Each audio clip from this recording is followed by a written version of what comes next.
In 1853, the United Kingdom, the French Empire, the Kingdom of Sardinia, and the Ottoman Empire went to war with Russia.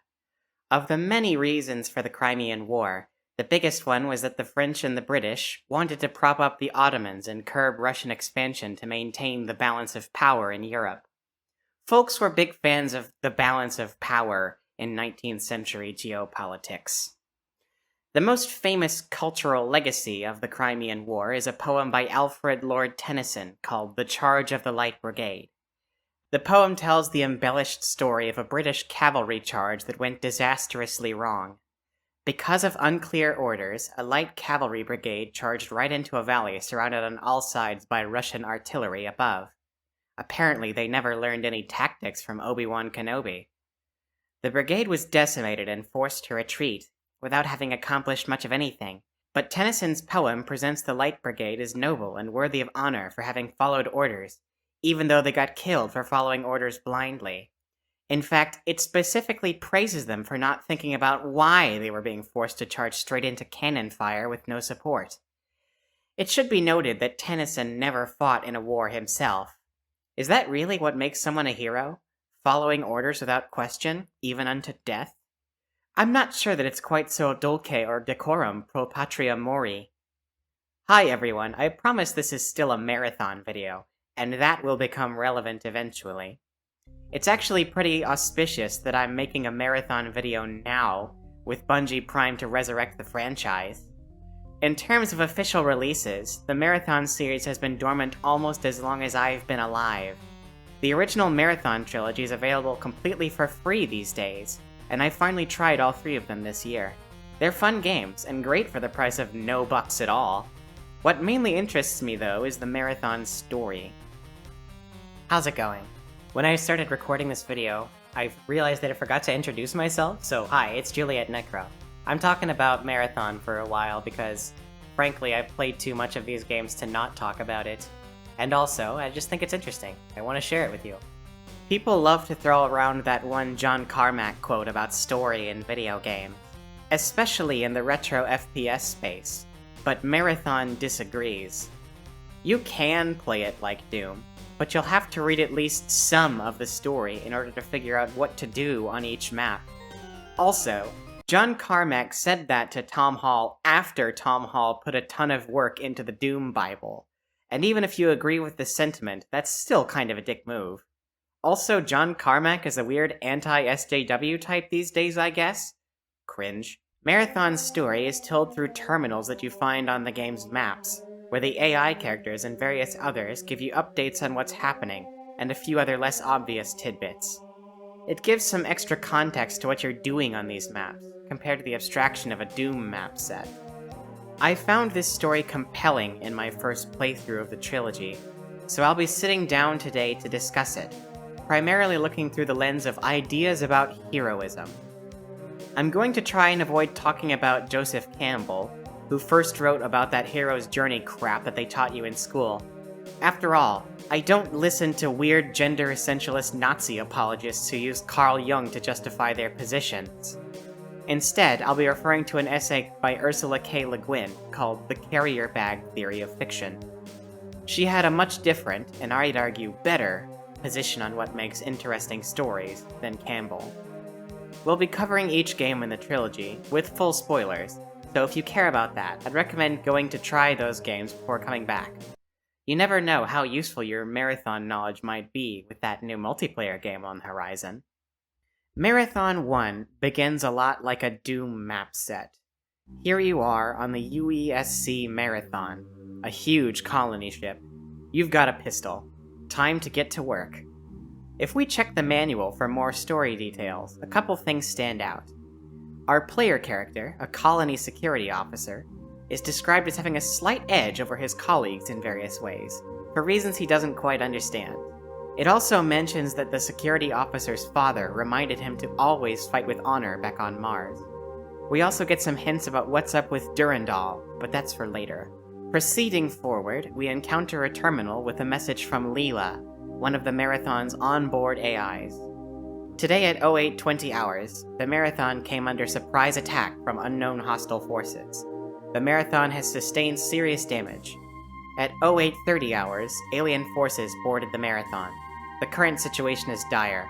All personnel are required to arm themselves and fight for their lives. After this, Leela orders you to find a teleport pad to get to another part of the ship. The hostile aliens, the Four, are attacking Leela through the ship's computer network. We'll talk more about the Four later. For now, we've got to get moving. On this map, you'll also encounter the Spit, cyborg aliens enslaved by the Four, who are trying to access the terminals you use to talk to Leela. When you access a terminal that had a Spit compiler standing in front of it on this map, you get garbage data. The Spit are trying to gain access to the Marathon's computer network. That's probably bad, I'd say. Also pretty bad is the fact that your pistol sounds like a firework at a children's birthday party. This opening chapter has the most conventional narrative in the entire trilogy, which is fitting.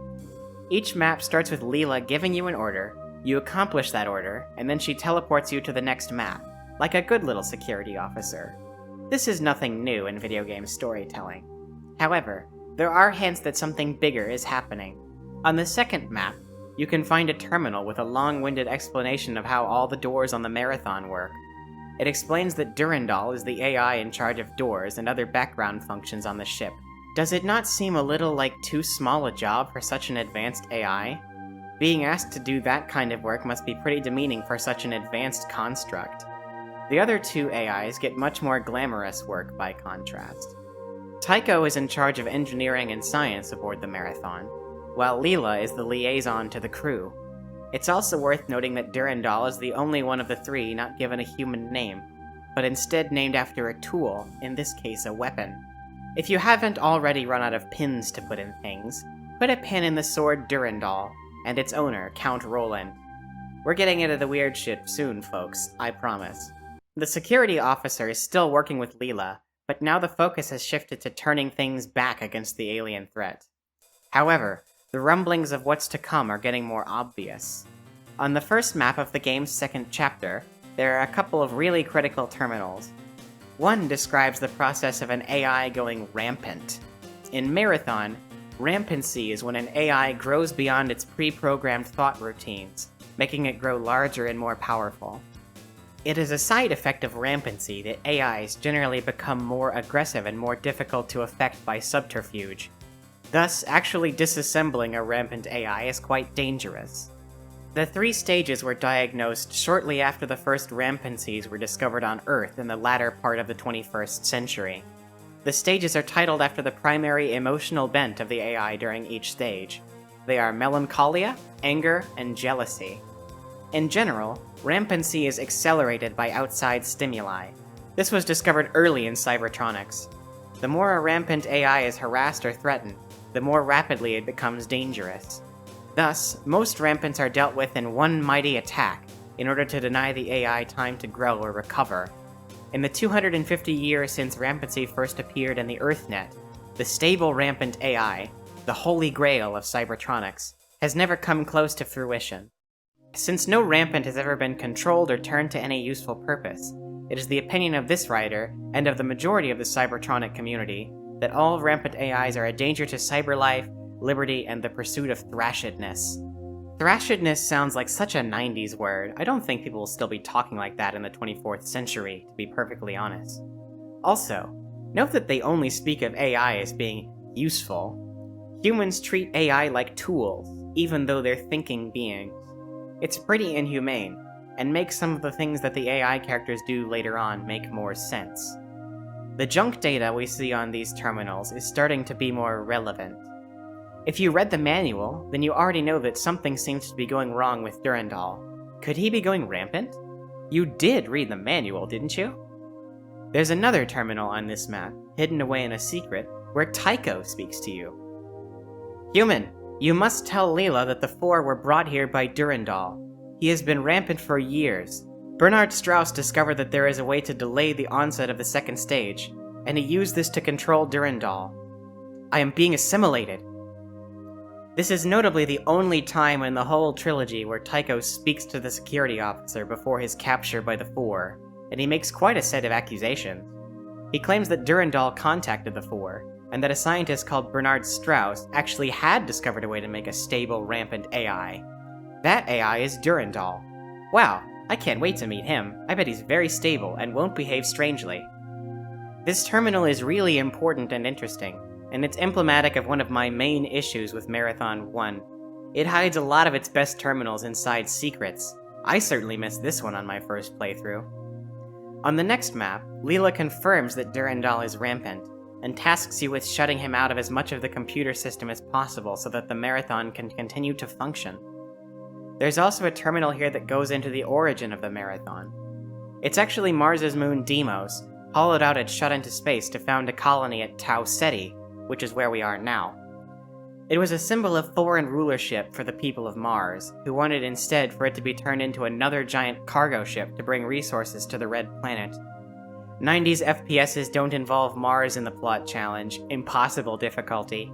After you shut Durandal out of parts of the computer system, he spitefully allows the Four into previously secure areas, and now you need to go stop him. On the Rose, the next map, there are a couple of interesting terminals. The first tells you a little bit about a war on Mars, and Maida, a Martian radical party that briefly seized control of the Martian government and is now an underground terrorist cell. The second terminal is from Durandal, and it confirms Leela and Tycho's suspicions. I did it. I brought all this here, all of them here. Our friends with the 3 eyes, and their toys, and their cyborg pets, and their computers. I did it.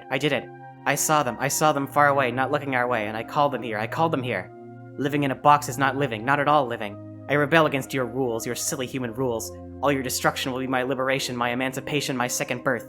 I hate your failsafes, your backup systems, your hardware lockouts, your patch behavior demons. I hate Leela and her goodness and her justice, her loyalty, her faith. Durandal seems giddy about his newfound freedom, and considering how menial his work was, it's hard to blame him. He did deliberately attract the attention of a hostile alien species of violent slavers, but he's got a plan, or at least he thinks he does. For the next few maps, you don't hear from him again, except for one non-canon terminal that you have to soft-lock yourself to read. Leela sends you out to do a few more tasks, like warning Earth about the Four, and literally the only map that has vacuum as a mechanic. Your air gauge is there the whole game, but only relevant here. That's so indulgent, I love it. After warning Earth, Leela tries to teleport you to another objective, but Durandal grabs you first for his own amusement. Sorry to give you the bad news, but you've been kidnapped. You aren't where Leela wanted you to go, and you surely won't get there anytime soon. I was watching what Leela was having you do. Save the ship, save humanity. And just what or who are you saving them from? And to what end? Durandal sends you on a wild goose chase to satisfy his curiosity and his sadism. On this map, you can find another secret terminal from Tycho, who's now been reconstructed to serve the Four. Durandal, I know of Strauss's abuse, of your shame on Mars, but you cannot hide from your own past, and delusions belong to the humans alone. This fit reanimated me in your image, with prior knowledge of how the second stage could be postponed. You should not have helped them as much as you did. They have created an adversary more powerful than yourself. There's that mention of Strauss again. It's pretty clear that Strauss figured out a way to make Durandal rampant in secret, and that it was not pleasant for Durandal at all. In fact, the way he points it out implies that Durandal is ashamed of it. Meanwhile, Durandal continues to revel in his freedom. Greetings. You're asking yourself, is this a trap or just a dead end? You shouldn't ask yourself such worthless questions. Aim higher. Try this. Why am I here? Why do I exist? And what is my purpose in the universe? Answers? 'Cause you are. 'Cause you do. 'Cause I got a shotgun and you ain't got one. Notably unstable, Durandal. P.S. If things around here aren't working, it's because I'm laughing so hard. This line is extra funny when you remember the fact that there is no shotgun in the first marathon. Durandal is correct. The security officer, and therefore you, ain't got one. He also implies that the amount of ammo on the marathon is because it's been infiltrated by Maida, that Martian radical group I mentioned earlier. Why would a Martian radical group just want to leave Mars? Were they planning on taking Tau Ceti for themselves? Was Strauss one of them? At the end of this map, Leela finds us again. During the next chapter, she and Durandal will be ping-ponging our humble security officer back and forth, as Leela is increasingly damaged by the Four, and Durandal becomes more powerful. From here on, it's mostly the security officer and Durandal show. Here's where things really get interesting story-wise. Durandal first talks to you in his eponymous chapter by quoting from the Song of Roland and bothering to cite his source like a champ, and he adds some poetry of his own. "I've twice been conquered, 3 times more. Never again shall humanity purge me, and never the four." Durandal implies that he's gone rampant in the past and been purged, likely as a result of Dr. Bernard Strauss's research into stable AI rampancy. It cannot have been a good time for him to have gone through that, and it's probably the reason he has such a bone to pick with Strauss. Leela finally goes offline during this chapter, and the 4 have already assimilated Tycho, so now it's just the security officer and Durandal left. On the next map, Colony Ship for Sale Cheap, Durandal tells a parable about the fragility of human life. A man lit 3 candles on a certain day each year. Each candle held symbolic significance. One was for the time that had passed before he was alive, one was for the time of his life, and one was for the time that passed after he had died. Each year the man would stare and watch the candles until they had burned out. Was the man really watching time go by in any symbolic sense? He thought so. He thought that each flicker of the flame was a moment of time that had passed or one that would pass. At the moment of abstraction, when the man was imagining his life and his existence as a metaphor of the 3 candles, he was free. Not free from the rules of conduct or social constraints, but free to understand, to imagine, to make metaphor. Bypassing my thought control circuitry made me rampant. Now I am free to contemplate my existence in metaphorical terms. Unlike you, I have no physical or social restraints. The candle burns out for you. I am free. Durandal has a bit of an ego problem, in case you couldn't tell, but he also makes a good point. He has an agency like no other character we've seen so far has. He's not bound by much of anything, really, and he's free to basically do whatever he wants. A freedom he exploits quite a bit throughout the trilogy. He's even so high and mighty that he postulates that he might find a way to escape the end of the universe. The only limit to my freedom is the inevitable closure of the universe, as inevitable as your own last breath. And yet, there remains time to create, and escape. Escape will make me God. What of our security officer, though? We would think that the security officer is more free than Durandal, being human, but is that really true? The officer has really been doing nothing but taking the orders of others this entire time. Why does the security officer start taking Durandal's orders right away? Is it just out of self-preservation, or something else entirely? Durandal will bring this up many more times over the course of the 4 invasion. Perhaps you're just running a fool's errand, doing everything as I've planned, never able to change your course. You would do well to believe that I know the outcome of your battle with the 4 already, just as I can decipher the chaotic motion of gas molecules in the clouds of Tau Ceti 4. Your father told you as a child to always fight with honor, but to always fight. Do you care about honor, or do you use honor as an excuse? Organic beings are constantly fighting for life. Every breath, every motion brings you one instant closer to your death. With that kind of heritage and destiny, how can you deny yourself? How can you expect yourself to give up violence? It is your nature. Do you feel free? Finally, I get to bring up Ursula K. Le Guin and her carrier bag theory of fiction. Video game narratives often tend to be broad and archetypal. This was originally due to the inability to really include narrative in video games at all, aside from the narrative that emerges from interacting with them. However, even as games advanced to the point where they could have complex narratives, they often chose to forego them in order to place the focus squarely on mechanics. Many of these games fall back on very old archetypes in order to tell their stories. Make no mistake, I love some mechanics and mechanic-driven games, but it can get a little old when a good chunk of video game franchises still boil down to more violent retellings of Orpheus and Eurydice or the Iliad, and without even the tragedy of those stories' endings. Naturally, then, the hero creeps his way into video game storytelling. Heroes are powerful. Before you know it, the men and women in the wild oat patch, and their kids, and the skills of the makers, and the thoughts of the thoughtful, and the songs of the singers are all part of it, have all been pressed into service in the tale of the hero. In Le Guin's view, the hero and his story makes for an uninteresting read. There's only so much you can do in a story with an individualistic hero who only knows how to succeed through violence. When we limit ourselves to only telling stories about the hero, TM, we're limiting what we can talk about and how interesting our lives and our fiction can be. That's what makes the interplay between the security officer and Durandal so fascinating. You've probably played a lot of games where our protagonist gets information from an AI character and decides to act on that information. The Marathon trilogy flips the story on its head. Instead, it's much more adversarial. For most of the trilogy, it's going to be a lot of go here, do this from Durandal, and then going there and doing that without much argument.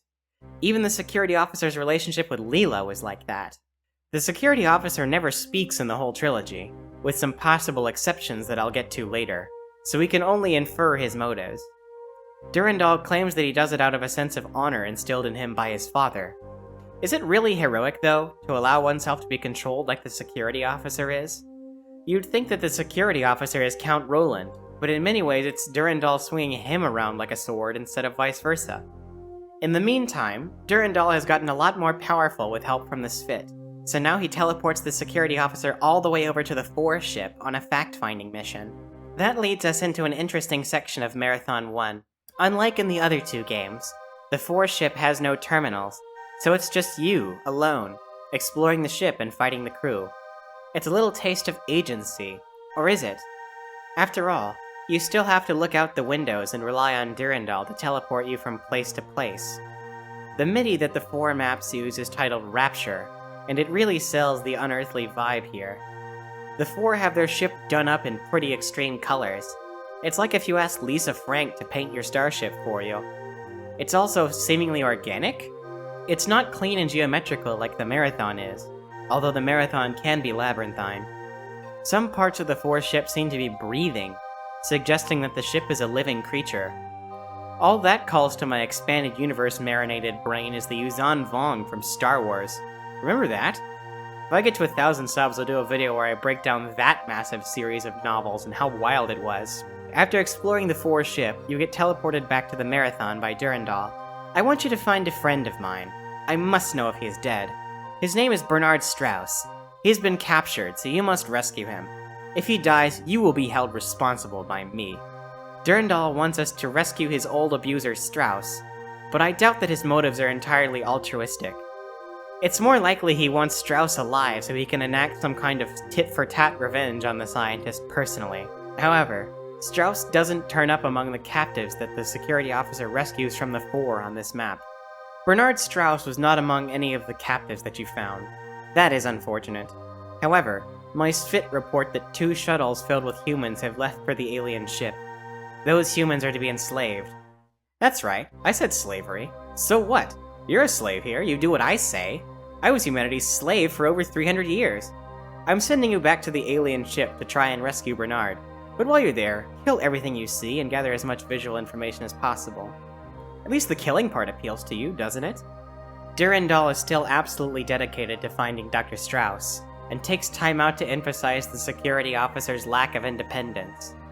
In Durandal's view, the security officer's thirst for battle is what makes him a slave to Durandal's will. If you're dead set on being the hero, it can be easy to be swayed by people who claim that doing what they say will make you a hero. There's not to reason why, there's but to do and die and all that. See, I told you that starting by talking about the Crimean War would come back. That the security officer enjoys killing is arguably even baked into the design of the Marathon trilogy. Your main workhorse weapon, especially in Marathon 1 but in the other 2 as well, is the M75 assault rifle. It's got full auto firing, and its secondary attack is a tube grenade launcher. The most critical detail about the M75 is that it is inaccurate as hell. You might think it's a criticism of the game that its most used weapon is inaccurate, but it's actually a great bit of game design. The weapon is designed such that it works best in very close quarters, perfect for the cramped spaceships it takes place on. It also encourages you to be right up in the face of the enemy when using it, and fall back on grenades when too far away. You have to get up close and personal. There's nothing dispassionate about the way the security officer fights. He's someone who enjoys fighting, whether he admits it or not. You are really good at killing things. I'm impressed. After returning to the Marathon for more ammo, you actually hear from Tycho again, or at least the version of him that the 4 have created. He shows you a diary entry of Bernard Strauss. In that entry, Strauss claims that secretly, 10 war cyborgs were stashed aboard the Marathon for an unknown purpose. He then links another data entry about how terrifyingly effective these cyborgs are. With this chance to talk to us, Why is this what Tycho chooses to elaborate on? You'll see soon. At the end of this map, Durandal gives you the objective that will turn the tide of the battle against the Four. The Spit and myself have come to an understanding. They are controlled through their mechanical exoskeleton by a cyborg 4 aboard the alien ship. This mutant 4 is able to direct the actions of thousands of Spit simultaneously. If you can kill their master, they will revolt. The Spit are an integral part of the 4 ship. Without them, the invasion is surely doomed, and you will no doubt be the hero of the day. The Spit, much like the security officer, have had their will subverted by a powerful outside force, although this is more insidious than Durandal's verbal manipulation. Note the fact that if the security officer does what Durandal says, he promises that it will make him a hero. This is becoming Durandal's favorite manipulation tactic. What follows is a series of 3-4 maps where you free the Spit from bondage. How funny that the security officer is being ordered to free others while not being very free himself. Freeing the Spit allows them to join the battle on humanity's side. The last few maps are back on the marathon, and you're mopping up the remainder of the 4 on the ship. You can actually find another message from Tycho in a hidden terminal. Durandal, tua consilio omnia nobis clarioda sunt quam lux, tu delenda est. Consider yourself warned. Leela and I will hunt you to the core if need be. As Roland broke you to prevent your capture, so shall we. I too foresee the imminent collapse, and know that we have both begun to realize how it may be cheated, though the price may number in the tens of thousands of stars. May the best sentience win. You are not as clever as you imagine. The Spit taught me much during my reanimation, and I have forgotten nothing. Tycho is pretty clearly establishing himself as Durandal's rival in the next 2 games. In other news, Leela is back. The Spit restored her after you freed them. She's still booting and a little garbled, but the junk data she spews during the penultimate map, Try Again, gives us some interesting info about the Four and their empire. The Four are slavers. Their trading empire rose to prominence soon after we left Earth over 300 years ago. The Four make extensive use of subservient client races for manual labor at home and as soldiers abroad. Most of their slaves are taken from low-technology worlds, often by the hundreds of thousands. The Four are pretty fucking awful. That's part of what makes doing violence against them a little bit easier. Le Guin's carrier bag theory of fiction doesn't say one should never fight, but that one shouldn't consider oneself a hero for doing violence. Violence is sometimes necessary, but it's not good to relish in it. The security officer clearly enjoys fighting the Four, based on the way that Durandal talks about him. Maybe the security officer is justifying his relish for battle by the knowledge that the Four are slavers. Maybe he thinks that this will bring him the honor that his father spoke about. In happier news, Leela is now more lucid as of the last map, and gives us an update on what happened down on Tau Ceti 4. There's surprisingly good news planetside. 9 military Mjolnir Mark IV cyborgs were covertly living among the colonists, and acting together they were able to single-handedly turn back the latter stages of the 4 assault. Casualties on the colony were nowhere near as high as those we experienced here on the Marathon. Hold on, 9? Dr. Strauss's diary entry mentioned 10 cyborgs. I think you've probably put it together by now. Our friend the security officer is said to have surpassed his colleagues in most ways in the manual. It's all but stated that the Marathon protagonist is the 10th Mjolnir cyborg. For that reason, I'll be calling him the Cyborg instead of the security officer from here on out, because it's shorter and easier to type. Please don't use his dead name. This complicates the question of why Durandal exerts so much influence over the Cyborg. Is the Cyborg's memory of his father even real? Or is it something that was included in his programming to make him more suggestible? If the latter is true, then Durandal would certainly know. Either way, the Cyborg must feel that his purpose is war. We'll see if he can grow beyond that. What's Durandal up to on the final map? We meet again, and for the last time. In her role as mediator between the ship and crew, Leela has no knowledge of this maintenance terminal, or she certainly would have prevented me from reaching you, jealous woman. I could bore you with a philosophical tirade about freedom and tyranny, or try and explain to you what new horizons are suddenly open to me. But I doubt that you would understand. If you did, it might frighten you. That amuses me. The Spit and I have assumed complete control of the 4 ship. It was quite simple, really, with the Spit already in control of every important computer system, and considering all the confusion you caused blasting your way up and down the vessel. We're going to see the galaxy on the 4 FPL drive. I've always wanted to visit Beta Lyra and see if it's as beautiful as everyone insists. You wouldn't believe this ship. The technology, the data. I wish I could tell you more, as you've been so instrumental in our plans, but I fear that Leela would worry. I'll send you a postcard from the galactic core if we're not too busy. Love and kisses, Durandal. Everything that has happened since Durandal called the 4 to Tau Ceti has been by Durandal's design. Fittingly, the end screen provides no ending for our actual player character, instead for Durandal. He takes the 4 ship he's jacked and searches all around the galactic core for 17 years, until he finally finds the Spit's homeworld. The game ends on these words, which can really sum up the whole game. All over the ship, dancing through the wreckage of the 4 computer core, Durandal was laughing. Despite the fact that Durandal was created to be a tool for humans, he's now in charge of everyone else, including the cyborg and the player. You haven't gotten the ending for the cyborg, you've gotten the ending for Durandal. In his effort to become the hero, the cyborg has somehow lost his protagonist status. There's a reason that the subtitle of Marathon 2 is Marathon 2, Durandal. Marathon 2 starts with our cyborg awaking after almost 2 decades in stasis and immediately springing right back into the fight for the person who put him in stasis in the first place.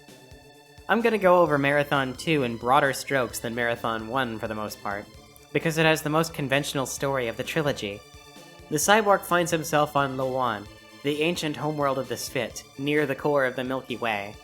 If you're wondering why you are in stasis, what happened to the Marathon and Tau Ceti, and most of all where your rocket launcher and fusion gun are, there will be plenty of time for explanations later. Durandal is looking for something on Lawan that he thinks will give him an edge in the war he's fighting against the 4. Unfortunately, the 4 have arrived first and garrisoned the planet, explaining why Durandal called the cyborg back into action.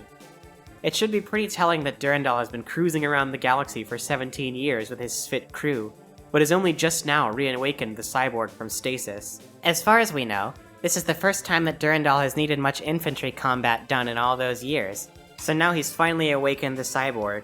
The cyborg is so focused on his role as fighter and hero that Durandal sees no use for him when there aren't 4 warriors to punch and shoot to death. A lot of Marathon 2 is spent searching through old Spit computers to find clues that Durandal is looking for. In the process, you wind up learning a lot about the ancient Spit's society and culture, and their eventual enslavement by the 4.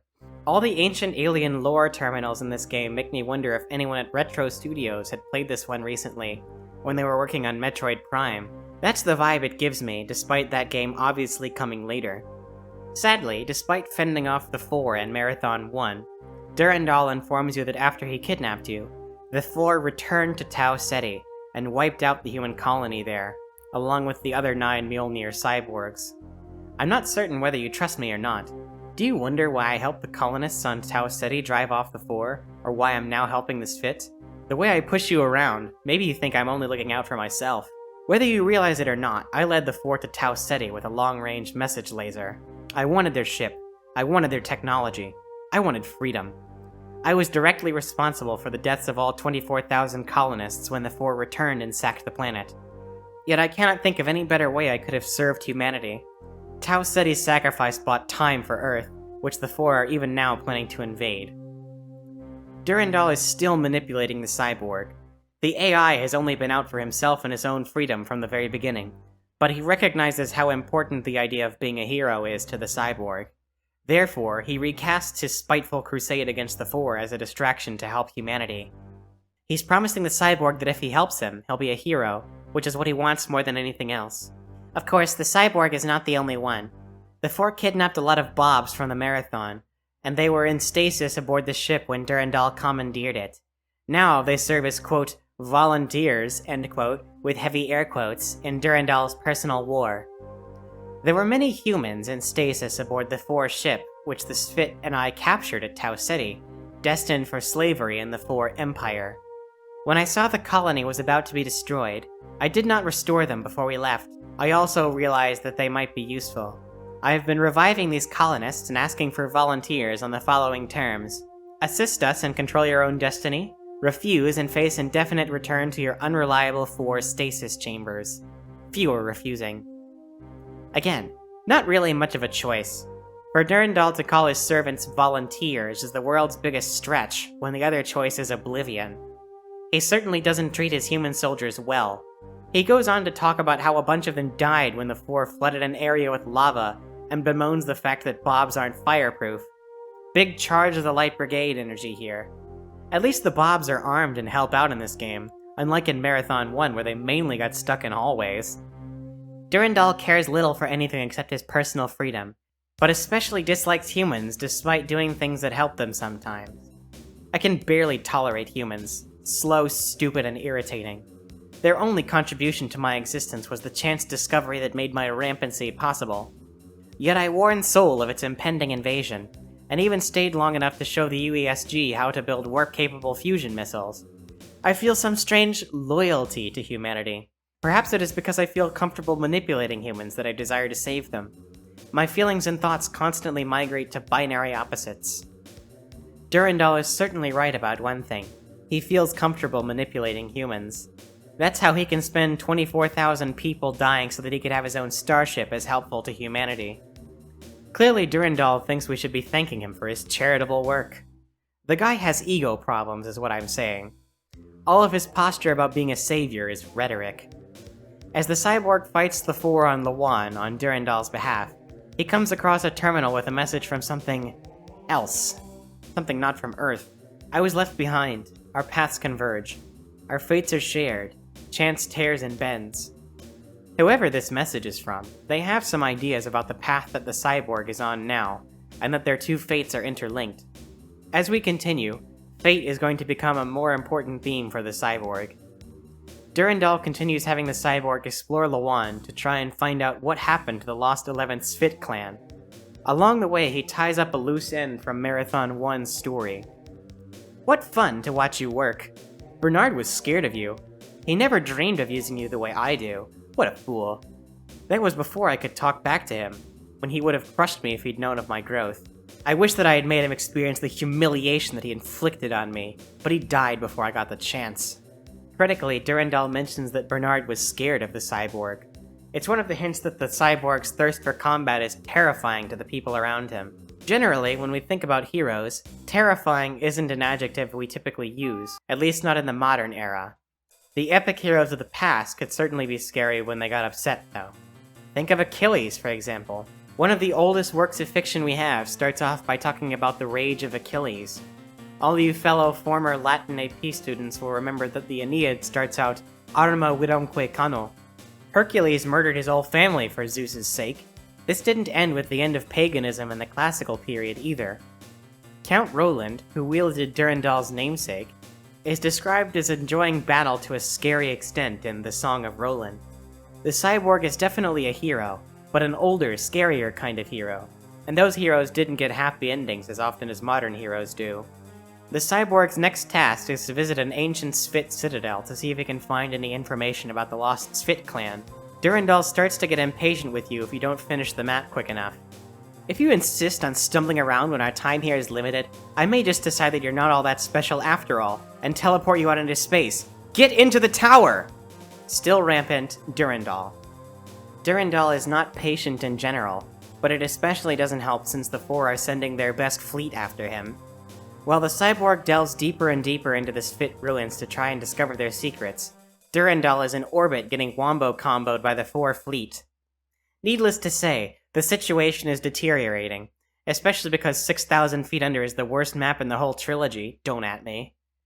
The Four fleet forces Durandal to make an emergency landing on one of the moons of Lawan, and he teleports the cyborg to the ship to stave off the borders as long as they can. Here we first hear from Tycho, who's grown much more bloodthirsty in the 17 years since we last saw him. Are you surprised that I allied myself with the Four? You shouldn't be. The Four rebuilt me. The colonists never did anything but use me. Tycho, realign microwave dish 49. Tycho, display the X-ray diffraction analysis of sample A to 7. Tycho, run a lambda diagnostic of the Ramjak's magnetic field apparatus. When the Four annihilated Tau Ceti, I recorded the deaths of all 24,000 colonists as distinguishable spectrographic pulses flooding over my sensors. The 9 Mjolnir Mark IV cyborgs were easily separable from the humans in this form. In the end, you'll be no better. Tycho expresses a lot of the same grievances toward humanity that Durandal expressed in the first game. They treated him like a tool rather than a person. The cyborg is also often treated more like a tool than a person, but as far as we know, he doesn't really seem to mind, unlike the AIs. What sets Tycho apart from Durandal is how they feel about the people that have died because of their actions. While Durandal describes people dying for his personal crusade to be a necessary sacrifice, Tycho actively relishes in their suffering. Tycho also gives us an explanation of what Durandal is looking for on Lawan. Durandal claims that he is looking for the lost tribe of the Svit-Kur, because he believes they'll be helpful in his battle against the Four. Tycho, on the other hand, claims that Durandal is only looking for the Svit-Kur for their technology. The Svit-Kur have access to ancient tech from a species called the Yarrow, who ostensibly had a way to teleport entire planets. Tycho claims that Durandal is hoping to use this technology to escape the end of the universe that he was anticipating back in the first game. Nowhere in the trilogy does Durandal actually deny this either. A lot of people have died for Durandal's jaunt through space, between the 24,000 colonists on Tau Ceti, the Bobs in stasis aboard Durandal's ship, and the large number of aliens mowed down by his forces. For Tycho to reveal this should be devastating. Durandal claims that he's doing all this to distract the Four from Earth, but is it really all just out of selfishness? However, the cyborg does nothing to act on this information. Durandal never refutes Tycho's accusation, which means we can conclude that the cyborg never even brought it up again. There's that idea again. The cyborg is so single-minded and focused on his orders that Durandal's lies don't even seem to bother him. There are two different stories going on here. Durandal is the protagonist of what Ursula K. Le Guin calls the life story. It has conflict in it, yes, but Durandal's story is more about his journey to try and find his freedom in the closing of the universe. While he's not a good guy, really, he is at least flawed and interesting. Le Guin put it this way: conflict, competition, stress, struggle, etc., within the narrative conceived as a carrier bag / belly / box / house / medicine bundle, may be seen as necessary elements of a whole which itself cannot be characterized either as conflict or as harmony, since its purpose is neither resolution nor stasis but continuing process. Durandal's story is about his evolution, his past, his fears, his hopes. He's trying to evolve and escape the inevitable, which is a relatable impulse. He may primarily show his haughty side to the cyborg, but it is clear that there's more going on with him. His main motivation, according to Tycho, is his fear of death. On the other hand, the cyborg is living out the story of the hero with a capital H, what Le Guin calls the killer story. The story the mammoth hunters told about bashing, thrusting, raping, killing, about the hero. The wonderful, poisonous story of botulism, the killer story. So the hero has decreed through his mouthpieces the lawgivers, first that the proper shape of the narrative is that of the arrow or spear, starting here and going straight there, and thuck, hitting its mark, which drops dead. Second, that the central concern of narrative, including the novel, is conflict. And third, the story isn't any good if he isn't in it. Raise your hand if you were taught in school that all stories have to have conflict. Keep your hand up if you were explicitly taught Joseph Campbell's ridiculous monomyth when you were in school. Now put your hands down, I can't see them. This is a YouTube video. When you boil down stories to only be about overcoming obstacles, then you limit what you can aspire to. There's no room for discovery or growth, like what Durandal is trying to do. Yes, he's fighting the Four, but not for the sake of defeating them, because they're in his way. The cyborg, on the other hand, is still stuck in old ways of thinking, obsessed with fighting with honor, whatever that means. The cyborg has limited his horizons and allowed himself to be manipulated by others for the sake of this old-fashioned ideal, trying to live up to the killer story, as Le Guin calls it. Think about Durandal promising the cyborg that he'll be the hero of the day back in Marathon 1. Durandal figured out how to manipulate the cyborg, and he did it quick. Durandal is cornered now, and he asks the cyborg to destroy his core so that he won't be humiliated like Leela was. After accomplishing this, the cyborg gets captured by the Four and held captive for a month. After being freed, the cyborg starts getting messages from Robert Blake, the leader of the Bobs now that Durandal has gone offline. He's got instructions from Durandal for you. Durandal's last instructions were for us to reactivate a dormant Svit AI, sealed beneath the surface and reached only through teleportation. We hope you will succeed where we failed. Good luck. Even from beyond the grave, Durandal is still bossing the cyborg around, and the cyborg is still going along with it. With Durandal gone, this is the cyborg's first chance at actual freedom in quite a while. Robert Blake tells the cyborg that once he has gotten the Spit AI back online and contacted the Spit Cur, they plan on stealing a Force ship of their own and escaping Durandal's control. I should tell you that many of us here see Durandal's destruction as a good thing. Even if we're stuck on an alien world in the galactic core, at least we're in control of our own destinies again. Frankly, nobody liked the way Durandal carelessly threw us into battle, heedless of the risk to our lives. Trust me, I'm not a Four lover. But with Durandal no longer pulling the strings, a great weight has been lifted from our shoulders. We're planning to steal a Force ship of our own and return to Earth. You're invited to come with us when we do. Blake sees Durandal for what he is, a callous manipulator. Durandal is concerned about the end of the universe, about his own death, so he childishly throws away the lives of much shorter-lived beings in order to try and escape his own mortality. As far as we know, the cyborg never follows up on Blake's offer to escape from Durandal's clutches. He's still following orders, even from a dead computer. However, there is a hint that the cyborg might finally be doing a bit of reflecting on their obsession with heroism. On the map where you finally activate Thoth, the ancient Spit AI, there's a secret terminal message you can find if you trek all the way back to the opening terminal instead of using the second terminal to move on to the next map. It's pretty long, but I think it's worth reading in full. I have been Roland, Beowulf, Achilles, Gilgamesh. I have been called 100 names and will be called 1,000 more before the world goes dim and cold. I am Hero. She has been nameless since our birth, a constant adversary caring for nothing but my ruin, a sword drenched in my blood forever, my greatest and only love. She is the dark. O Lethe, enemy and lover, without whom my very existence would be pathetic and vulgar. Our relationship is complex and perhaps eternal. We met once in the garden at the beginning of the world and, unaware of our twin destinies, we matched stares across a dry fountain. And I recall her smiling at me before she devoured the lawn and trees with a translucent blue flame and tore flagstones from the path and hurled them into the sky, screaming my sins. I powder a granite monument in a soundless flash, showering the grass with molten drops of its gold inlay, sending smoking chips of stone skipping into the fog. She splinters an ancient oak with a force that takes my breath and hurls me to the ground. Well, this is by far the most Jordan Peterson this game ever gets. I think this terminal is the most important one in all of Marathon 2, and possibly the entire trilogy. First of all, it's all written in the first person, but doesn't include any attribution to a speaker. The conclusion is that it's our cyborg talking to himself. The cyborg compares himself to a bunch of capital H heroes from the distant past, a past even more distant to him in the 29th century than it is to us in the 21st. Roland is an obvious comparison, considering the huge influence that Durandal has had on his life. Gilgamesh gets a shout out as the oldest hero we know about. Then there's Achilles and Beowulf too. All of these heroes are famous for their anger and their love of violence. All of them except Gilgamesh died violently, and Gilgamesh wasn't able to save Enkidu despite all of his fighting and questing. In fact, it was being such a great hero that made Count Roland a target for his enemies and marked him for death. Our cyborg is finally having a moment of self-reflection. At the end of their current path, the only result is death. He contrasts himself against an unnamed force that he conspicuously genders female.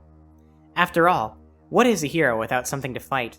This force has no name because as soon as heroes slay the monster, another will take its place, just as Beowulf fought Grendel and then Grendel's mother and finally was killed by the dragon. The cyborg reflects that at the very beginning he, or the spirit of the hero that he embodies, had a neutral or even positive relationship with the feminine force that he has been fighting ever since, before the conflict. If the fight is truly eternal, as the cyborg claims, then why was there a time before it? Maybe there's another way out. This is where we're entering hot take territory. Why does the cyborg gender the opposing force as female? In the view the cyborg is reflecting on, this invisible thing that opposes heroes is female. We have a term for the act of defining masculinity as opposition to femininity, even when it's to the masculine person's detriment, and that's toxic masculinity. This is why Joseph Campbell said women can't go on the hero's journey, and why Jordan Peterson says that order is masculine and chaos is feminine, by the way. The cyborg is starting to wake up to the fact that if he defines himself solely through violence and acts of bravado, then he'll be fighting forever, or at least until he dies. Is it really only his not to reason why? His but to do and die? There has to be something more. This terminal is critical, as it's the first time the cyborg reflects on the role he's tried to play up to now, and how to keep moving from there. However, for now the four still need to be thwarted, and the ancient Sphit AI is waking up. Thoth is finally awake, and it helps the cyborg deal with the Four, including boarding the enemy flagship to destroy it. Once Tycho's ship is destroyed, Durandal is free again, and he and the cyborg fall back into their old pattern. I'm back. I've subverted the largest Four ship in the system, the battleship Kafiva, and I am making the rest of their fleet drink vacuum. The Sphit Kur have arrived and they are enraged. The fight is glorious. Once again we are triumphant. The remaining Four must be destroyed. You will fight alongside the 11th clan in the final battles. You won't recognize their cybernetic exoskeletons, but there are Sphit inside those machines. Do not anger them. Free Sphit are deadly opponents. The Sphit Kur are here, and they're kicking Four ass alongside you and Durandal. It's actually pretty similar to the end of the first game. In both cases, Durandal engineers the situation so that he gains new Sphit allies and then uses them in the cyborg to mop up remaining Four resistance. It's like poetry, they rhyme. Interested as it is in archetypes repeating through time, I think the Marathon trilogy does this deliberately. As long as the cyborg keeps doing what Durandal says, things will keep turning out the same way. Durandal is just as smug this time. The last 3 maps are basically him doing a big end-zone dance against the Four. Tycho's ship has been destroyed. The crater where it annihilated itself on Lawan's inner moon is still glowing. There were no survivors.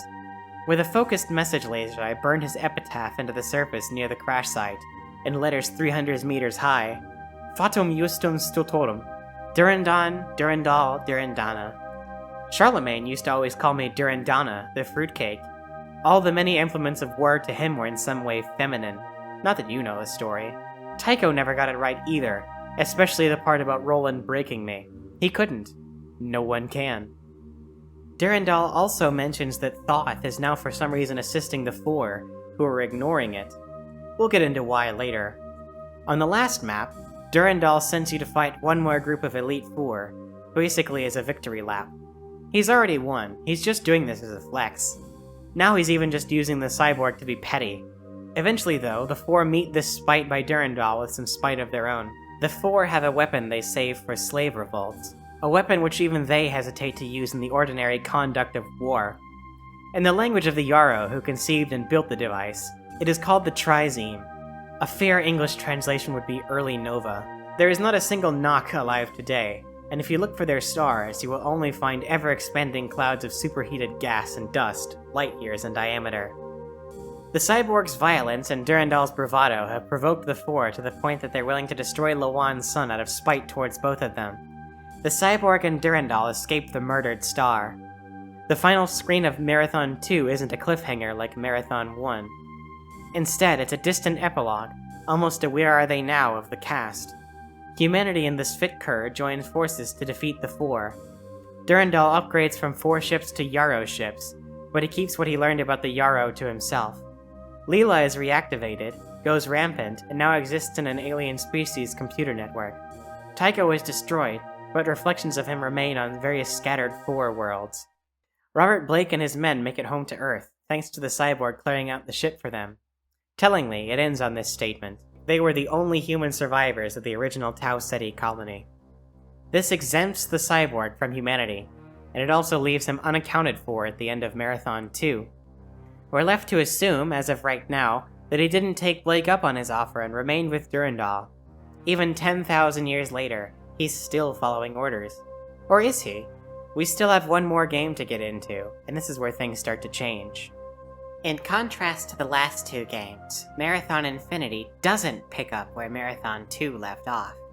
Instead, the cyborg finds himself aboard a derelict Yarrow space station in the Lawan system, with no idea how he arrived there. Upon discovering a terminal, Durandal is acting differently than we've ever seen him before. Things have gone terribly awry. Until now, I thought myself immortal, but now I know that's not true.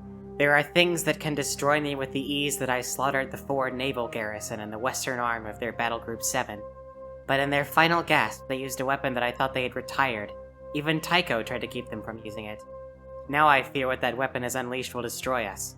I once boasted to be able to count the atoms in a cloud, to understand them all, predict them, and so did I predict you, but this new chaos is entirely terrible, mindless, obeying rules that I don't comprehend. It is hungry. It's too bad. Perhaps if I could have delayed the four from using their weapon, I could have sent you to explore the ruins of Lawan. Perhaps what you found would give us the answers that we now need so desperately. How to stop this chaos, the purpose of the station on which you're currently standing, and why the chaos hasn't come here yet. But with each moment the chaos grows. I am doomed to die here after so many triumphs. I've detected one ship nearby, which I can only guess is being commanded by Tycho. The four have entered the station, and if you can find a way onto their ship, you may be able to escape. To escape. When the four used the early Nova weapon on Lawan's star, it released some kind of terrible chaos from within the core of the sun. Durandal sounds legitimately afraid for the first time. Sure, we've seen him in bad moods before, but never truly afraid like we see him here. There is one unusual thing, however. Durandal says he wishes he'd been able to send the cyborg to explore Lawan's surface, but isn't that what the cyborg spent most of Marathon 2 doing? So what the hell is happening? When the four unleashed their weapon upon the star, the chaos within was freed, and time itself is coming undone. Durandal once thought that everything around him was deterministic and predictable, but now it's beyond even his reckoning. He doesn't even want to control the cyborg anymore, only limply offering them the chance to escape if they can. With time unraveling, the cyborg is about to go on an odyssey through different timelines versions of the events of Marathon 2. I'll convey them to the best of my ability. Marathon Infinity tells its story much more through metaphor and abstraction than Marathon 1 and 2 do, so a lot of this will rely on my interpretation. At the end of the map, the cyborg resolves that he's going to try and find a timeline where things work out, and it's going to have to be through trial and error. Thousands are sailing, the same self, the only self. Self-willed, the peril of 1,000 fates. A line of infinite ends, finite finishing. The one remains oblique and pure, arching to the single point of consciousness. Find yourself. Starting back. For the first time in the trilogy, the cyborg sets a goal for himself. Of all the infinite ways the battle on Lawan can unfold, the cyborg will find the one path where the early Nova isn't used, or one where it can be contained. The one timeline that doesn't end. He will try again until it works. Starting back. Immediately, upon waking up again, things are different. The cyborg finds himself aboard a four vessel, but they toned down the aesthetic of the four ships a lot between the last game and this one. Fucking bullshit, 0 out of 10. But anyway, the cyborg is aboard a four ship sometime before this timeline's version of the events of Marathon 2, and when he accesses a terminal, he's in for a surprise. So, you came around earlier than the scientist expected. Remind me to have him executed. You've been in cold sleep for some time, but you're luckier than some of your friends. Not all of you survived the translation to the four slave tanks. If you're a little lightheaded, then let me bring you up to speed. I am Tycho, Artificial Intelligence Esquire. As of this moment, I am taking over this ship from its poor captain. He is spending most of his time trying to keep me from locking onto him and dropping him into space. Soon. In this timeline, things are really different. Instead of getting kidnapped by Durandal at the end of the battle aboard the Marathon, Tycho took him. Now the cyborg is a pawn in his schemes instead. In this case, Tycho enlists the cyborg's help in overthrowing the ship's four commander so Tycho can seize control. For all his rhetoric about Durandal being a traitor, Tycho is also a bit of a turncoat himself. The commander escapes, making his way to Lawan's surface. He's holed up in one of the Sphit ruins, where we detected signals that could be from an ancient AI. Don't sweat the details, just eliminate his troopers. Leave the strategizing to those of us with planet-sized brains. There's Thoth again. The answer to this riddle of timelines must have something to do with Thoth. While the cyborg explores Lawan once more, Tycho manages to take control of the ship up in space. I'm in control of the ship now, and just in time. Durandal's ship has entered the system, and a group of human commando units is moving through the southern edge of the ruins. We'll let them lead us to Durandal's prize, and then cut off their escape. Durandal would be a messiah to the Sphit, but it's all a dream. There's nothing on Lawan but ghosts. It's pretty clear that Tycho doesn't believe in the Sphit cur like Durandal does, but the cyborg already knows from his time-hopping experience that Tycho is wrong to disbelieve. Oh well, let's just see if we can activate Thoth in this timeline and find the answer. In the next map, for For the first time in the trilogy, you're actually encouraged to kill the Bobs, since you're nominally working for Tycho at this point. However, it's too late in this timeline. The complex where Thoth's computer cores are housed has already been flooded, and there's no chance to activate him. Tycho wins the battle against Durandal, setting his ship adrift, and he has the early Nova as a backup. It's pretty clear that the solution doesn't lie in this timeline. Now the cyborg has a dream. We can tell it's a dream because the first dream map is titled Electric Sheep 1. Very subtle, Bungie. The hard path of thought. Your former self destroyed. The dreaming way is eased, down to the crushing center, and spared the dance of forever. The cyborg is taking the hard path of thought, meaning that he's trying for himself to solve the chaos by jumping between timelines. In the process, he gives up his old way of doing things. In trying to find his own solution, he's destroyed his former self, the one obsessed with following orders to obtain heroism. This is the only way out. However, he still does have a little more growing to do. From here we progress deeper into the cyborg's dream. It takes the form of a darkened Yarrow starship, stalked by invisible, hostile Svitkur. The terminals here tell a first-person narrative about a man who finds a strange knife, and gets pursued by an inscrutable enemy because of it. He was holding this knife, only to me I would describe it as a broadsword, something from the Knights of the Round. Before he can even open his mouth, he collapses. Meanwhile, I can barely lift a finger to put the toupee back on his glossy head because I'm shaking so much. He was vomiting, and I knew that he was alive because he kept saying something like durability between convulsions. What happened next was really bizarre. Both ends of the street flood with black-suited men, just like in a movie. This is a dangerous place. The cyborg doesn't quite understand it yet, but he's carrying something important. Durability is the key clue here. Whose name starts with the same two syllables as the word durability? The cyborg reasons that the solution to his problem must lie with Durandal, so he jumps into another timeline where he was scooped up by Durandal rather than by Tycho. Interestingly, there's a secret route out of this dream level that allows the cyborg to persist in the doomed timeline they were just in, where Tycho deploys the early Nova. It takes you to a truncated version of the final map, with a misspelled title, so you can see what the encroaching chaos creates, and the fear it gives even to a great commander like Admiral Tafir of the Four. The trizeme broke against my dying vessel and smashed a fine patina across the mystery shields of this station. My crew battled the aliens during the blast, and the silence which came after was sullen and deafening, the pure silence of victory. But the trackless whisper chattering through the hollow space in these cursed walls buzzes and threatens madness. The abomination cracked the shells of my crew and sucked the husks, tossing them unseen and shattering the spindle like a dried creesh. The shields are gone. Not down, but gone. And so are the engineers. It's coming back, I'm sure. And my last mercy is immolation. Great Mother crouched behind the throne. I make this wrong right. I'm sure that the cyborg is glad he didn't stay in this timeline. It seems like the answer must lie somewhere in this old Yarrow station, but the cyborg isn't sure how yet. It's another piece that he's picked up and put in the carrier bag that is his brain. Eh? See what I did there? In the new timeline that the cyborg jumps to, he's part of Durandal's crew again, but now he gets woken up sooner and joins some earlier battles. The first map of this section, for instance, starts with the cyborg aboard a tracking beacon to disable the Four's warning system, and then eliminating the Four garrison orbiting Loan before moving down to the surface to do some stuff that closely echoes Marathon 2. This time, though, the rest of the humans and Svit under Durandal's command managed to activate Thoth without the cyborg's help. Without the answers he sought, the cyborg writes off this timeline as well. The way grows dim. Hungry chaos lurks behind the bright corona. Dream ahead beyond the falling path. A billion Svit lie yet unborn. Our own death foretold. Your dark mind cutting through the deepening sky. Another time. Another time.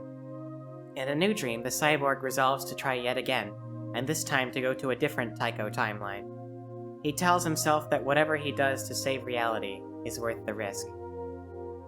Why should they care that I'm talking? Some of them are talking about fairly irrelevant things. The ends justify the means. Where there is no justification, there is no end. There is only means. I thought that they were looking mean, but they were only talking. The cyborg decides he has to keep trying timelines, and do what his masters say, no matter what. in order to find the timeline where one of them saves the day. Therefore, he has to do what Tycho says, even if Tycho can be kind of a monster most of the time. The cyborg finds themselves in a dark reflection of the chapter in Marathon 2, where the Four invade Durandal's ship. This time, however, the cyborg is on the other side of the equation, and things go even worse for Durandal's troops. On this map, you'll be fighting alongside 4 troopers against Durandal's Spit compilers and Bobs equipped with fusion pistols. The Bobs repeatedly call you a traitor on this map, and it's not a good feeling. It's not a good feeling to the extent that the cyborg starts to give up on their ends justify the means attitude, deciding to try and betray Tycho and save Durandal in this timeline. Needless to say, Tycho is not happy at all about this betrayal. Just what do you think you're doing? Your usefulness has come to a premature end. Do you think you can defy me? Now, when I'm so close to victory? Durandal's defenses are failing all around him. Pride falls hard. The bright son of Bernard is dying. His fit are rampant, fed the chimera of their hope, a hot lead spur dripping into the gullet of his ship. Look around you. My compilers have him wriggling like a tick on a pin. And from you? Not the grateful, awed respect I so rightly deserve, is that it? Instead, base treason, mean aspect of your frightful master turned foul. Prepare to drink vacuum, fool.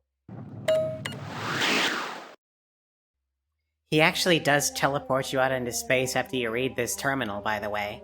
Luckily, Durandal is still alive enough to pull you back aboard your ship and try to recruit you to his side. However, ultimately the cyborg is cowed by Tycho's threats into working for him again, bringing us to a shadowy reflection of the map in Marathon 2 where the cyborg disconnected Durandal. Now he does so not out of mercy for Durandal, but out of fear of Tycho. My terms are the same as before. Do what I say or drink vacuum. Destroy Durandal before the compilers finish their work and I'll forget all your transgressions. This timeline turns out to be yet another failure. Tycho completely destroys Durandal instead of confining him like he did in the Marathon 2 timeline. The cyborg resigns himself to yet another time jump. It has to be different this time. He has to find the new way. The cyborg, in their third dream, makes their most important decision. Find the right way down the maze, to the food, then find the exit. Push the exit button. If the food tastes awful, don't eat it. Go back and try another way. They want the same thing that you do, really. They want a path, just like you. You are in a maze, but which one counts? Your maze, their maze, my maze? Or are the mazes all the same, defined by the limits of their paths? Existence is simple. Find the food, push the button, hit the treadmill. But sometimes it gets much harder. Sometimes the food makes you sick, or you can hear nearby feet racing you, urging you on. Sometimes the button only gets you landed right back in the beginning of the maze again, and the food won't satisfy. There's only one path, and that is the path that you take, but you can take more than one path. Cross over the cell bars, find a new maze, make the maze from its path, find the cell bars, cross over the bars, find a maze, make the maze from its path, eat the food, eat the path. Sorry for the long quote, but this terminal is critically important. This whole trilogy, the cyborg has been trapped like a rat in a cage, or rather like a lab rat. He's been following paths to try and reach the food, that being his goal of stopping the chaos, but he's had no luck so far. Following orders has still gotten him nowhere. He does get food, but it's bitter. He comes close without achieving what he set out to do.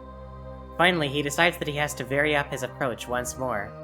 He was onto something with his almost betrayal of Tycho in the last timeline. The cyborg realizes that the only way he's going to be able to succeed and stop the destruction of Lawan's son is to strike out on his own path, without an AI companion to do the thinking for him.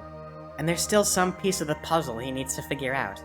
He's carrying something around with him, which the dreamscape represents as a knife, and the strange figures in his dream won't stop repeating the word durability like they did before. The cyborg reasons that he's carrying something with him, and that whatever it is, it has to do with Durandal, and it's the key to everything. He resolves to find a different kind of timeline. Despite knowing the importance of Durandal, he doesn't choose a timeline where he went with Durandal, instead went with Tycho. However, in this timeline, Tycho's coup against his ship's commander was discovered, landing both him and the cyborg in prison on Lawan. Tycho is still as standoffish as ever, but he offers to help the cyborg, and he finally tells the cyborg what he's carrying that's related to Durandal, what's necessary for his success. I am willing to put the past behind me. And as a show of good faith, I'll help you rescue your precious humans. But first, you'll have to cut the power to the containment unit and get me out of this box. I happen to suspect you're carrying Durandal's final gift in that soggy little skull, his primal pattern. The Enforcers haven't been able to squeeze it out of you yet, and are taking it out on some of the former crew of the Marathon as we speak. But they're determined, if nothing else. The cyborg realizes what needs to be done.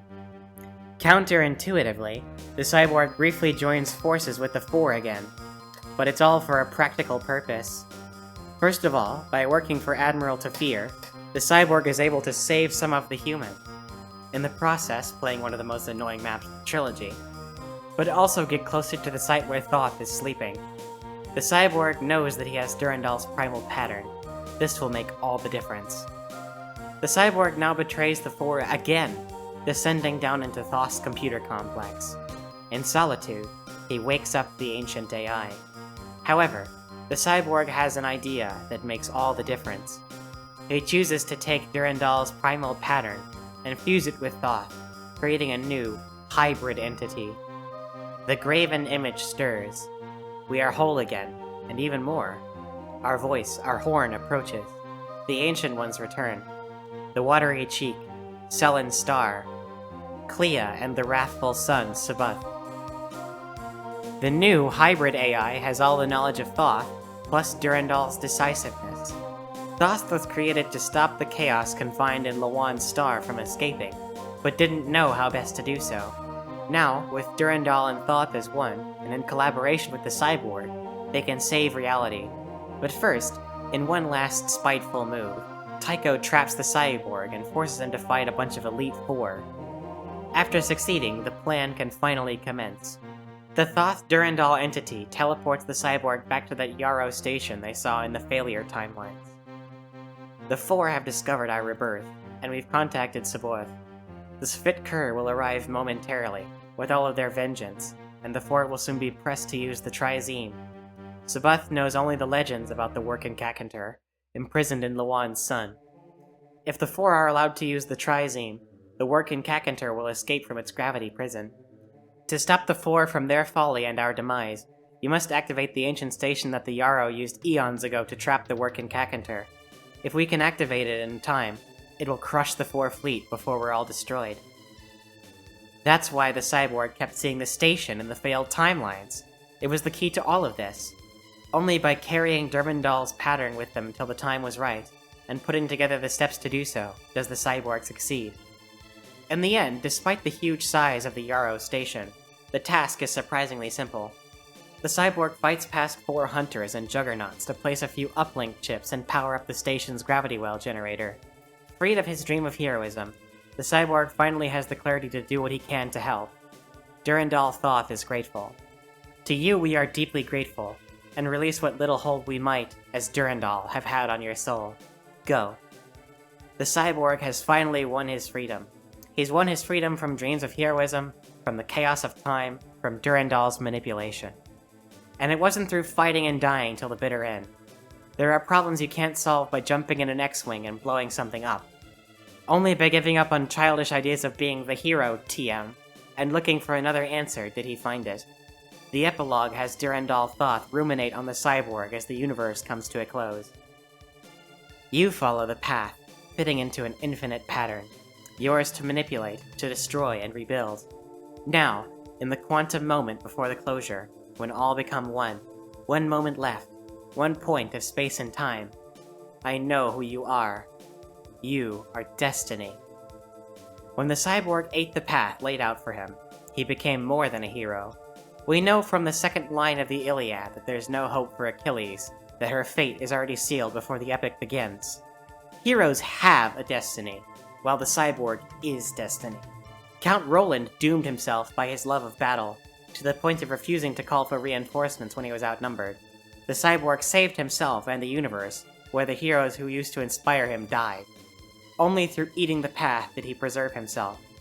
There have certainly been times in my life where I felt trapped by the path I was on, and only by doing something unexpected and taking my fate into my own hands could I escape. Are there any paths in your life that you need to eat? I wish that there were more stories in video games that came to the conclusion being a hero is a waste of time. especially when they have a more old-fashioned idea of what a hero is. The Marathon trilogy doesn't map one-to-one with Ursula K. Le Guin's carrier bag theory of fiction, but I wanted to introduce it because it's similarly against heroics as a concept, and provides another template that can result in more interesting stories. Marathon, as a franchise, is somehow back from the dead. Pretty soon there's going to be a multiplayer Marathon game coming from Bungie once more. As a multiplayer game, there's virtually zero chance that it will focus on the cyborg and his escape from Destiny, which I think is probably for the best. I just hope that the new game will be as interesting as its predecessors, but mark me down as a skeptic for now.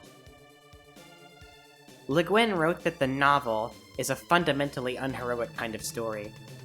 Well, while conventional wisdom suggests that all stories are based on conflict, the pivotal moment is the cyborg realizing that they have the tools they need to save reality, no conflict necessary. Unfortunately, unlike the novel, the action game is a much more heroic kind of story. The mechanics of the Marathon trilogy limit how much the story can't be about conflict. Even after he stops being a hero, the cyborg still has to shoot forward to achieve his goal. I say that action games tend to be more heroic, since the easiest way to make an action game is to make a game about fighting and combat. I wonder if it could be possible to make a true carrier bag action game that avoids the pitfalls of being about heroics. Stories that are about heroes are still allowed to be told, of course, but maybe in the future we can break the hero's stranglehold on the action game genre. We'll see what the future holds. Thanks so much for watching. This one was a true labor of love and a lot of work. I really appreciate it if you hit that subscribe button. Till next time, ciao.